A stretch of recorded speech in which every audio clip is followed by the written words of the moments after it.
കഴിച്ചാ ഞാനേ കഴിക്കാൻ പറ്റേന്ന് പറഞ്ഞു അതാണ് അങ്ങോട്ട് ഓടി അടുത്ത അല്ല തിന്നോ മീൻ കൂട്ടിയില്ല ഞാൻ അതിന്റെ അതാണ് കഴിക്കണത്. അല്ലെങ്കിൽ അത് വെച്ചാൽ കഴിക്കൊന്നുമില്ല ചിലപ്പോഴേ കായ വറുത്ത് കണ്ടു അത് വേണ്ട തിന്നു എനിക്കറിയാം.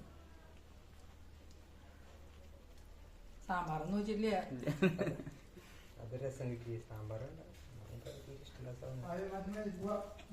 അവന് ചോറിനാണ് അവിടെ ദീർഘിക്കുന്നത്. ഞാൻ പറഞ്ഞ ചോറിനുള്ള മനസ്സിലാണ് അതൊക്കെ പപ്പടം കഴിക്കടാ. പപ്പടം കഴിച്ചേ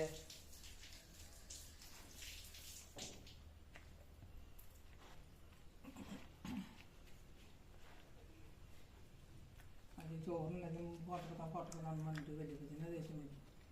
2 മണി പറയില്ലേ 1:30 എവിടെ